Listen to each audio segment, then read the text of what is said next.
dan gunung yang menjadi saksi manusia hamba Allah yang akhirnya menjadi nabi, menerima wahyu di lokasi seperti bukit dan gunung.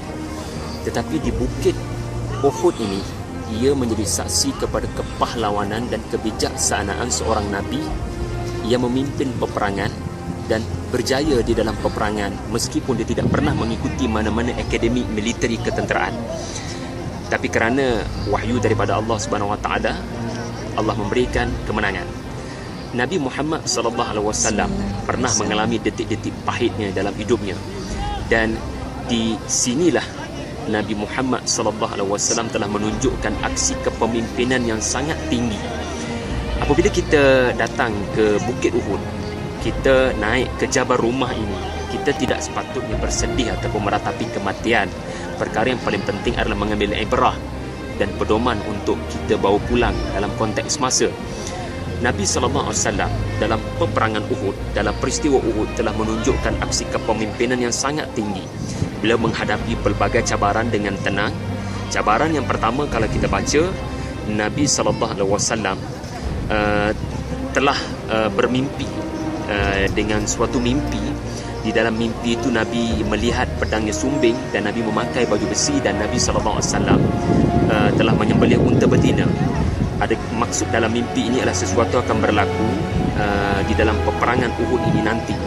Ibnu Abbas, bapa saudara Nabi SAW, telah menghantar surat memberitahu kepada Nabi di Madinah mengenai pergerakan Quraisy seramai 3,000 orang sedang bergerak untuk membaham Nabi SAW di Madinah dan para sahabatnya kerana balas dendam mereka daripada peperangan Badar. Ibnu Abbas antara para sahabat dan bapa saudara Nabi yang diarahkan untuk tidak berhijrah semata-mata untuk membantu Nabi di masa depan, antara sebagai perisikan Nabi. Dan Ibnu Abbas telah menjalankan tugas yang memberitahu Nabi SAW. Hasil daripada maklumat Ibnu Abbas inilah Nabi mempunyai masa 2 minggu sahaja sangat kritikal untuk Nabi mengatur perancangan bagi menyelamatkan Madinah dan para sahabatnya. Dan Nabi telah mendapat isyarat daripada mimpi ini sesuatu akan berlaku yang Nabi tidak boleh mengubahnya. Ia adalah takdir daripada Allah Subhanahu Wa Taala, di mana mimpi itu memberikan isyarat sesuatu akan berlaku kepada orang yang terdekat dengan Nabi, sesuatu akan berlaku pada para sahabat, dan sesuatu akan berlaku pada Nabi SAW. Dan Nabi SAW telah memanggil para sahabat untuk bermesyuarat. Dan inilah cabaran pertama Nabi hadapi, di mana mesyuarat tidak mendukung pendapat Nabi dan cadangan dan idea Nabi SAW, di mana Nabi mencadangkan idea untuk mempertahankan Madinah daripada dalam, kerana Quraisy tidak ada pengalaman untuk berdepan dengan taktik bertahan daripada dalam. Maka Nabi mengemukakan idea ini. Nabi mempunyai kebijaksanaan strategi, tidak perlu menggunakan kaedah biasa keluar ke medan perang. Namun para sahabat kebanyakan mereka tidak terbabit dalam peperangan Badar. Mereka dengan semangat anak muda mereka mahu menghadapi musuh di luar daripada Madinah. Maka mereka majoritinya mencadangkan supaya menunggu musuh di luar daripada Madinah, iaitu di Uhud ini. Dan kebetulan pada waktu yang sama, cabaran kedua Nabi hadapi adalah sokongan pasukan munafikun kepada idea Nabi SAW ini. Dan akhirnya Nabi telah berpegang kepada keputusan mesyuarat. Nabi meninggalkan pendapat peribadi, dan Nabi telah mengumumkan keputusan mesyuarat ini dengan penuh bersemangat kepada seluruh Ahlul Madinah. Dan apabila Nabi SAW melaksanakan keputusan mesyuarat ini, Nabi telah melaksanakan dengan begitu jayanya. Wa idh ghadawta min ahlika tubawwi'ul mu'minina maq'ida lil qital. Ingatlah satu peristiwa ketika kamu keluar daripada pagi-pagi hari menyusun tentera-tentera kamu di lokasi Uhud ini. Tuan-tuan, kalau lihat keadaan di Bukit Uhud dan Jabal Rumah ini, Nabi sangat pintar mengatur pasukannya. Nabi memilih belakang yang mempunyai pergunungan, dan Nabi memasang kemah-kemah ketenteraan di bahagian kanan, dan Nabi menguasai gunung ataupun bukit tinggi. Sun Tzu pernah berkata, sesiapa yang menguasai ketinggian, dia akan menang.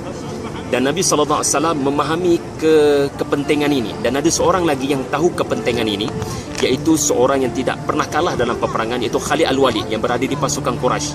Maka Nabi Muhammad SAW telah menjadikan key ataupun kunci penting peperangan ini kalau nak menang adalah kekuatan kepada pasukan yang berada di barisan yang di kemuncak Bukit Rumah. Maka 50 barisan pemanah telah diletakkan di atas, dan 1,000 pasukan Nabi yang akhirnya menjadi hanya 700 sahaja kerana munafikun telah meninggalkan beramai-ramai dalam perjalanan mereka menuju ke sini. Dan akhirnya Nabi Muhammad SAW telah memberikan arahan kepada pasukan pemanah untuk bertahan di atas bukit pemanah meskipun apa pun berlaku. Dan Nabi SAW telah memenangi peperangan ini. Nabi telah memenangi peperangan ini dan pasukan Quraisy telah tunggang langgang, kucak-kacir, dan kebanyakan mereka telah terbunuh. Dan walaupun Nabi SAW menang, namun apa yang ditakdirkan Allah telah berlaku, di mana Hamzah, bapa saudara Nabi, telah terbunuh, di mana Wahsy atas arahan hidup telah membunuhnya secara tidak gentleman, secara bukan peperangan, membaling dengan lembing daripada jauh. Dan Nabi SAW tidak menunjukkan kesedihannya ketika peperangan sedang meletus. Nabi meneruskan babak peperangan ini mencapai kemenangan. Sehinggalah awalamma asabakum min musibatin qad asabtum mithlaiha qultum anna hadha. Para sahabat bila melihat antara pemegang panji Quraisy telah gugur dan jatuh, maka mereka menganggap peperangan sudah tamat.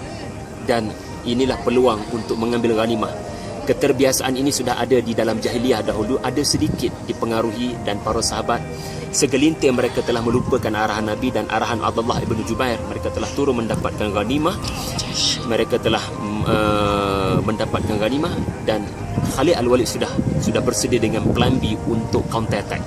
Maka Khalid Al-Walid telah mendatangi Gunung Ind daripada arah belakang dan telah menukar kekalahan Quraisy kepada kemenangan.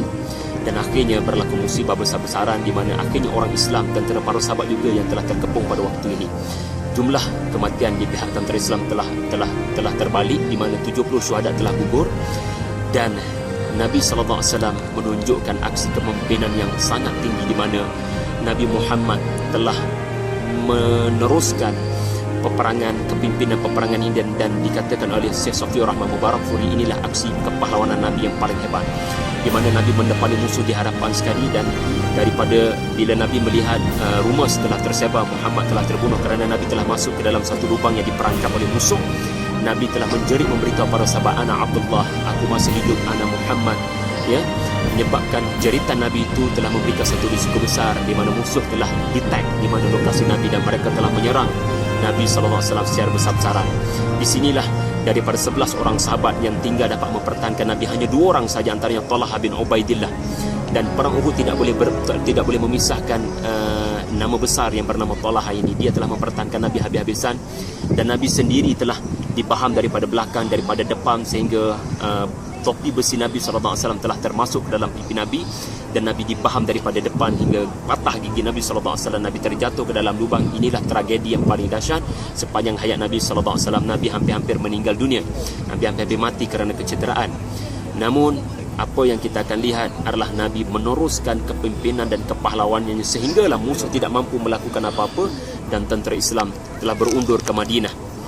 Dan akhirnya apa yang berlaku dirakamkan di dalam Al-Quran, di mana perang Uhud tidak tamat dengan itu, di mana Allah Subhanahu wa taala berkata, alladzina istajabu lillahi war rasul min ba'di ma asabahumul qarh. Sesungguhnya mereka telah menyambut suara Rasul ketika mereka ditimpa kecederaan. Para sahabat di Madinah sedang merawat luka-luka mereka yang masih mengalir.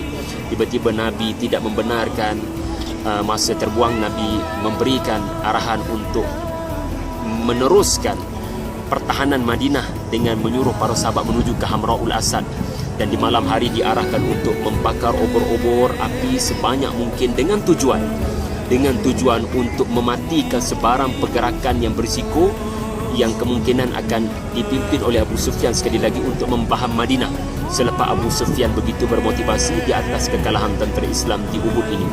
Namun akhirnya kegerunan telah ditimbulkan Allah Subhanahu wa taala. Abu Sufyan tidak berani mendatangi Madinah sama sekali kerana ketakutan yang mereka lihat hasil daripada penyalaan obor-obor api menunjukkan seolah-olah Nabi akan membaham sesiapa sahaja yang cuba membaham Madinah. Dan Syekh Safiur Rahman Mubarak Furi dalam Rahim Makhtum mengakhiri cerita ini dengan menyatakan Quraisy tidak menang dan Nabi tidak kalah. Kemenangan diukur kepada memperolehi ibu kota, memperolehi ghanimah dan membunuh ketua tentera. Tetapi ketiga-tiga ini tidak diperoleh oleh Quraisy. Nabi Muhammad tidak terbunuh, Madinah tidak ditawan, ghanimah daripada tentera Islam pun mereka tidak dapat. Semoga kita mendapat ibrah daripada peristiwa peperangan Uhud ini.